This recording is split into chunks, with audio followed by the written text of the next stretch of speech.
पूर्व विधायक राजकुमार ठुकराल जी आज किच्चा रोड पर जो पुल बनना इसको देखने आए हैं और इसमें काम किस तरीके से हो रहा है और इसमें भ्रष्टाचार की बूंद सुनाई दे रही है। ये तो नरकी जीवन जीने को मजबूर कर रहे हैं। कोई भी गाड़ी इसमें धंस जाएगी।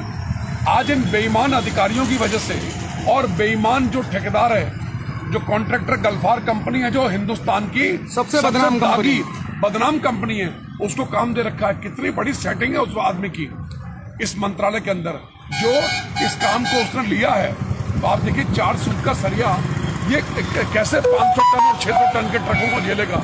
ये कैसे बड़े बड़े डंपर और कंटेनर उनको कैसे ही सरिया झेलेगा। इसमें कौन सा सरिया होना चाहिए। इनको शर्म आनी चाहिए। ये देशवासियों के साथ दुर्भाग्यपूर्ण, ये हिंदुस्तान के गद्दार हैं। इन गद्दारों को भारत में रहने का मौका नहीं मिलना चाहिए। और जो भी गल्फार कंपनी है, पता नहीं, मेरी बात समझ नहीं आती कि जिलाधिकारी महोदय उसके खिलाफ मुकदमा क्यों नहीं लिखवाते। ये सीधा ये हास्यास्पद स्थिति है। ये जनता का मखौल उड़ाया जा रहा है। जो जनता रोज यहाँ से निकलती है, कई लाख जनता रोज निकलती है और कई हजार गाड़ियां यहाँ से निकलती हैं, लाखों गाड़ियां निकलती हैं पर डे। और पर डे भारी वाहन जो यहाँ से निकलते हैं, वो 4 सूत के सरिये में कैसे जिंदा बचेंगे। किसी दिन भी कोई गाड़ी इसके अंदर धंस जाएगी। ये तो तोड़ फोड़ हुई है। ठुकराल जी, सरिया टूट रहा है, टूट रहे हैं सरिये। ऐसा लग रहा है जैसे अब हम घरों में डलवाते हैं, टोल फ्री किया जाए। बिल्कुल घरों में इसी प्रकार का लक्ष्य पड़ता है, 4 सूत के सरिये का पड़ता है। और ये कितना माहौल उड़ाया जा रहा जनता का। ये देशवासियों के साथ ये गद्दार हैं। 15 अगस्त के अवसर पर मैं कहना चाहता हूँ, कहाँ आज़ादी के मतवालों ने हमको आज़ादी दिलवाई। शहीद भगत सिंह, सुखदेव, राजगुरु चंद्रशेखर आजाद, राम प्रसाद बिस्मिल, मदन लाल ढींगड़ा, रानी लक्ष्मीबाई, नेताजी सुभाष चंद्र बोस, खुदीराम बोस, इन सब ने देश के लिए क्या कुछ नहीं किया।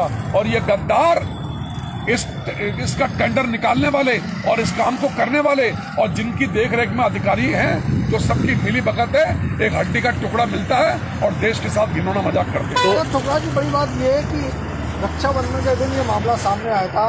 उसको मेरे ख्याल से 7 से 8 दिन हो चुके हैं। अभी तक न प्रशासन की तरफ से कोई बयान आया है, न यहाँ के जनप्रतिनिधि की तरफ से कोई बयान आया है, न कोई सरकार की तरफ से इस जो लापरवाही है उसको लेकर। जिले के अंदर प्रशासन नाम की कोई चीज नहीं है। पुल हिल रहा है, आपसे कह रहे हैं, देखिए पुल पूरा, ये साथ में ट्रक चल रहा है। हाँ, हिल रहा है। ये आधी सड़क चल रही है और मान लो आधी सड़क भी क्षतिग्रस्त हो गई तो कहाँ जाएगी दुनिया, किधर से निकल के जाएगी। इन अधिकारियों को कोई फर्क नहीं पड़ता। ये कॉन्ट्रैक्टर और बड़े बड़े महाराजा धीराज, एसी कमरों में रहने वाले, कोठियों और महलों में रहने वाले, जिनको लग्जरी गाड़ियां मिली हुई हैं, सरकारी गाड़ियों में घूम रहे हैं, उनको जनता के दर से कोई मतलब नहीं है। इतना बड़ा ये दुर्भाग्यपूर्ण स्थिति है। ये दिखाई दे रहा है। ये भगवान का बड़ा शुक्राना है। ये जो 4 सूत का सरिया ये बर्बादी के मुहाने पे हमको लेके जा रहा है। अरे शर्म आनी चाहिए ऐसे बेशर्मों को जिन लोगों ने काम किया है। और ऐसी स्थिति रही, आपको याद होगा टोल उखड़ के फेंक दिया था जब मैं विधायक था। अगर यही स्थिति रही, मैं चैलेंज कर रहा हूँ NH के अधिकारियों को कि ये टोल वोल सब उखड़ के फेंक दूंगा। किसी को टोल का मतलब क्या है? अगर सड़क पे सुविधाएं दोगे, अच्छी सड़क बनेगी तभी तो टोल लोगे। ये नरकी जीवन जीने को मजबूर है वाहन स्वामी और सैकड़ों सवारियां उस पर निकल रही हैं। अच्छा ठुकराल जी, यही पुल नहीं है, देश के कई जगह खबरें आती हैं कि जो नए पुल बने वो धराशायी हो रहे हैं और वाहन उनसे गिर जा रहे हैं। यही हाल है। तो कहीं ना कहीं जो गल्फार कंपनी है, जो जगह देखो, गल्फार कंपनी सबसे बदनाम कंपनी है। गल्फार कंपनी को काम मिलने का मतलब भ्रष्टाचार, और भ्रष्टाचार में नेता भी समाहित है और कॉन्ट्रैक्टर हैं और अधिकारी भी हैं। ये तीनों कैटेगरी बर्बाद कर रही है इस देश को। ये हराम का पैसा है। ये तुम्हारे बच्चों में दोष निकलेगा, रोग पैदा होंगे, तुम पर मुकदमे लगेंगे।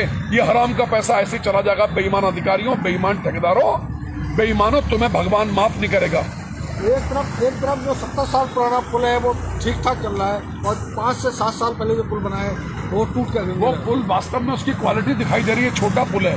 ये इस दृष्टिकोण से बनाया था कि आवाजाही ज्यादा बढ़ गई है। शेड्यूल डेवलप होने से यहाँ 500 कारखाने जिला मुख्यालय पे और आ गए, तो ये हजारों वाहनों की संख्या बढ़ गई। आप देखिए, लाखों वाहन निकलेंगे एक दिन में और लाखों पब्लिक निकलेगी उसमें बैठ के। तो पब्लिक के जीवन के साथ ये खिलवाड़ है। ये दुर्भाग्यपूर्ण स्थिति है जिसका सामना अधिकारी नहीं कर पा रहे। आज चाहिए जिलाधिकारी महोदय, अब भी कुछ नहीं बिगड़ा है, एक मुकदमा इनकी घोर लापरवाही के खिलाफ आप अवश्य लिखवाइए। टोकराल जी, जब से ये मामला चला है तब से ये बात कही जा रही है, जब ये पुल का निर्माण हुआ था तब भाजपा की सरकार थी, आप विधायक थे। नहीं, ये केंद्र से संबंधित है, सुन लीजिए मेरी बात, ये सीधा सीधा केंद्र से संबंधित है। इसमें स्टेट गवर्नमेंट की ओर से टेंडर नहीं होता है, सेंट्रल गवर्नमेंट एनएच का काम करती है। और मैं तो कहता हूँ कोई हो, स्टेट गवर्नमेंट हो, कोई भी हो, चाहे वो कोई बेईमान नेता हो, कोई विधायक हो, कोई सांसद हो, कोई मंत्री हो और कोई बड़े से बड़ा अधिकारी हो, वो जेल के सीपचों में रहना चाहिए। उस बेईमान को बाहर रहने का कोई अधिकार नहीं है। अगर प्रशासन में जरा भी नैतिकता है तो सरकार के प्रतिनिधि के रूप में यहाँ पर बैठे ये मुकदमे की कार्रवाई करनी चाहिए। विधायक जी, एक बड़ा सवाल है इस पुल के अंदर, यहाँ लीपापोती की जा रही है, जाल टेढ़ा पड़ा है, झुका पड़ा है, उसी के ऊपर दोबारा तैयारी की जा रही है कि उसी के ऊपर से जो है वो काम चालू कर दिया जाए। ये 4 सूत का सरिया भारी वाहनों को बर्दाश्त नहीं कर पाएगा, ये पुल क्यों नहीं टूटेगा? तो ये तो रिपेयर कर रहे हैं ना, ये दोबारा रिपेयर करेंगे, दोबारा से फिर टूटेगा। ये बेईमान अधिकारियों, देखो इसको, ये 4 सूत का सरिया भारी डंपर, अरे 150 कुंटल डंपर में खनन की मंजूरी है और आप 500 और 600 कुंटल लेके जा रहे हैं। हर चौकी में, हर थाने में आपका मामला सेट है, कोई आपको रोक नहीं रहा। डंपर जितने मर्जी लाओ, ओवरलोडेड, भारी खनन का ब्लैकमेलिंग हो रही है। 10,000 डंपर का अवैध 10,000 से अधिक डंपर चल रहे हैं यहाँ पर। अरे टोकराल जी, आप रक्षाबंधन के दिन जब मामला आया था तब भी आप आए थे, आज फिर आए हैं। अभी तक किसी ने यहाँ के जो प्रशासन है उससे मुलाकात? आपके सम्मानित पोर्टल के माध्यम से जिला अधिकारी महोदय तक ये मैसेज पहुंचा है और मैं तो डीएम साहब व्यापक जनहित में ये आम जनमानस को बचाने के लिए इस पुल का पुनर्निर्माण होना अति आवश्यक है। अगर इसी पर डाल देंगे फिर वही स्थिति होगी। ये 4 सूत का सरिया 600 कुंटल खनन को और उस डंपर के वजन को बर्दाश्त नहीं कर पाएगा। पुल का निर्माण होना एक अलग मुद्दा है, लेकिन जो लापरवाही हुई है उसमें मैं तो कहता हूँ ना, एफआईआर का विषय है, इसमें मुकदमा कायम होना चाहिए। कॉन्ट्रैक्टर के खिलाफ, कार्यदायी संस्था के खिलाफ मुकदमा कायम होगा, जेल जाएंगे तो और ठेकेदारों के लिए ये सबब बन जाएगा, एक इतिहास बन जाएगा।